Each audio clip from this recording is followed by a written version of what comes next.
जैसे जैसे सीरीज आगे बढ़ी, रोहित शर्मा और उनकी टीम ने हम पर दबाव डाला और इसी दबाव में आकर हमारी टीम प्रेशर में आ गई और डरपोक हो गई। जी हाँ, ये स्टेटमेंट आया है उस इंसान की ओर से जिसने असलियत में बेसबॉल की शुरुआत की थी। अब इंडिया और इंग्लैंड के बीच टेस्ट सीरीज खत्म हो चुकी है और रोहित शर्मा उनकी कप्तानी वाली टीम ने 4-1 से इस टेस्ट सीरीज को जीत लिया है। अब इस टेस्ट सीरीज के बाद इंग्लैंड टीम के हेड कोच यानी कि ब्रेंडन मैकुलम की ओर से यह बड़ा स्टेटमेंट सामने आया है।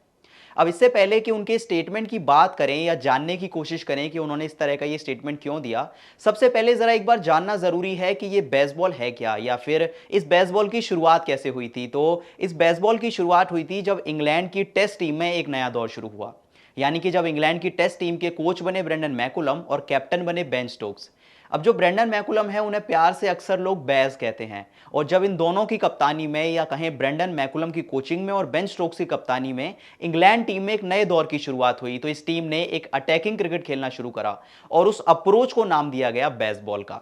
और जब से इस बेसबॉल की शुरुआत हुई है, इंग्लैंड की टीम एक भी टेस्ट सीरीज नहीं हारी। इस बीच इंग्लैंड ने पाकिस्तान को पाकिस्तान में जाकर क्लीन स्वीप किया, साउथ अफ्रीका को हराया, न्यूजीलैंड के अगेंस्ट एक टेस्ट सीरीज ड्रॉ की और एशेज ड्रॉ की। और अब जाकर इस बेसबॉल का एंड हुआ है जब टीम इंडिया ने इंग्लैंड को 4-1 से ये टेस्ट सीरीज हरा दी है। अब इसके बाद ब्रेंडन मैकुलम का एक स्टेटमेंट सामने आया है जिसमें उन्होंने कहा है कि जैसे जैसे ये सीरीज आगे बढ़ती गई, रोहित शर्मा और उनकी टीम ने हम पर काफी ज्यादा प्रेशर डाला और इसी दबाव में आकर हमारी टीम प्रेशर में आ गई सीरीज खत्म होते होते, और हमारी टीम डरपोक हो गई। इसके साथ ही मुझे यह भी लगता है कि अब हमें सुधार करने की जरूरत है अपनी अप्रोच में, और इसी के साथ मैं ये इंश्योर करना चाहता हूं कि जब अगली बार हम इंडिया क्रिकेट खेलने आएंगे तो एक अलग ही टीम लेकर आएंगे, या कहें कि एक अलग अप्रोच लेकर आएंगे। अब ब्रेंडन मैकुलम ने इस तरह का स्टेटमेंट क्यों दिया, कि क्या उन्हें अपनी अप्रोच पर डाउट होने लगा है? क्योंकि मुझे बहुत अच्छे से याद है जब इंडिया और इंग्लैंड के बीच ये 5 मैचों की टेस्ट सीरीज शुरू हुई थी, तो पहला मैच इंग्लैंड ने जीता था। हैदराबाद टेस्ट जीतने के बाद इंग्लैंड की टीम ने 1-0 की बढ़त बना ली थी, जिसके बाद इंग्लैंड के कई बड़े एक्सपर्ट्स थे, इंग्लैंड की यही टीम थी, यही प्लेयर्स थे जो कि इंडिया को चुनौती दे रहे थे कि हम आपको ये सीरीज में या तो क्लीन स्वीप कर देंगे या बड़े आराम से, बड़े अच्छे मार्जिन से आपको हरा देंगे। अब जोफ्री बॉयकॉट, जो कि एक इंग्लैंड के फॉर्मर क्रिकेटर हैं, उन्होंने तो यहां तक कह दिया था कि रोहित शर्मा बूढ़े हो चुके हैं और अब वो छोटी मोटी पारियां तो खेल लेते हैं, लेकिन पिछले 4 साल में उन्होंने सिर्फ 2 सेंचुरीज लगाई हैं। ऐसे में इंग्लैंड के पास एक बहुत अच्छा मौका है इस सीरीज में इंडिया को हराने का।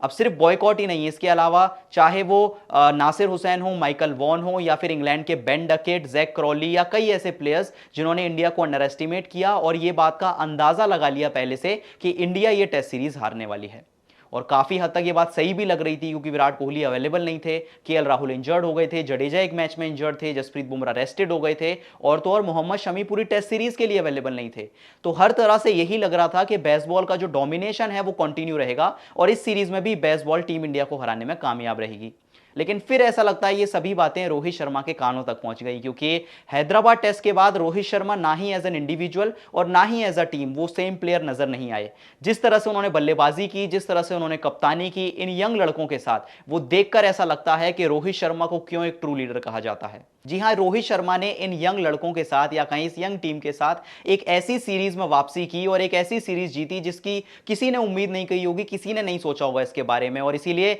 शायद ये कहा जा रहा है कि जिस बेसबॉल की शुरुआत पाकिस्तान में हुई थी, वो बेसबॉल का खात्मा हो चुका है इंडिया में आकर। लेकिन बेसबॉल का ये जो स्टेटमेंट था, ब्रेंडन मैकुलम का जो रिसेंटली स्टेटमेंट आया, इसके बाद जरा एक बार जानना जरूरी है कि चलिए इंडिया ने तो इंग्लैंड को हरा दिया, लेकिन क्या सच में ये बेसबॉल उतना सक्सेसफुल था जितना कि लोग बात करते थे या जितना हाइप किया जाता था इस बेसबॉल को? क्योंकि अगर आप वर्ल्ड टेस्ट चैंपियनशिप की पॉइंट्स टेबल देखेंगे तो इंग्लैंड आपको ऑलमोस्ट बॉटम पे नजर आएगी, और अब तक खेले गए 10 मैचेस में उन्होंने सिर्फ 3 मैच जीते हैं और उनका जो विनिंग परसेंटेज है वो सिर्फ 17 का है। इसी टेबल में टॉप पर टीम इंडिया है जिन्होंने रिसेंटली 4-1 से इंग्लैंड को यह टेस्ट सीरीज हराई है। इसके बाद आप अगर इंग्लैंड की बाकी सीरीज की बात करें तो सबसे पहले पाकिस्तान को पाकिस्तान में जाकर क्लीन स्वीप करना कोई बड़ी बात नहीं है, क्योंकि वहां पर हम पिचेस जानते हैं कि वो ऑलमोस्ट फ्लैट पिचेस होती हैं, रोड्स मानी जाती हैं, तो कोई बड़ी बात नहीं है उनको उनके घर में जाकर हराना। इसके अलावा अगर साउथ अफ्रीका की बात करें तो जरूर उन्हें इंग्लैंड ने 2-1 से हराया, लेकिन उसके अलावा बड़ी टीमों का क्या? न्यूजीलैंड के अगेंस्ट आप 1-1 कर पाए, एशेज में आप पीछे थे लेकिन उसके बावजूद आपने वो सीरीज 2-2 कर ली, लेकिन फिर भी एशेज ऑस्ट्रेलिया ने रिटेन करी, और अब इंडिया में आकर भी आप 4-1 से ये टेस्ट सीरीज हार चुके हैं। तो ऐसे में सवाल ये उठता है कि क्या सच में ये बेसबॉल उतना ज्यादा इफेक्टिव था या उतना ज्यादा सक्सेसफुल था जितना उसको माना जा रहा है? शायद नहीं। और अब जो ब्रेंडन मैकुलम ने स्टेटमेंट दिया है वो ऐसा लगता है कि जस्टिफाइड भी है, कि जिस तरह की अप्रोच आप यूज कर रहे थे वो शायद टेस्ट क्रिकेट के लिए सही नहीं है। एक दो प्लेयर्स इस तरह का क्रिकेट खेलें तो समझ आता है, लेकिन जब जो रूट जैसे प्लेयर्स जो कि टेक्स्ट बुक शॉट्स बहुत अच्छे से खेल सकते हैं वो इस तरह के अप्रोच अपनाने लगे और इस तरह के रिवर्स स्वीप, लैप शॉट ये सब खेलने लगे, तो लगता है कहीं ना कहीं कमी है आपकी इस अप्रोच में। तो अब ब्रेंडन मैकुलम का ये स्टेटमेंट सुनने के बाद क्या आपको लगता है कि इसके बाद इंग्लैंड की जो बैटिंग की अप्रोच है या फिर क्रिकेट खेलने की अप्रोच है उसमें कोई बदलाव देखने को मिलेगा? आपकी क्या राय है इस बारे में, हमें कमेंट करके जरूर बताएं। और वीडियो पसंद आई तो चैनल को सब्सक्राइब जरूर कर लें।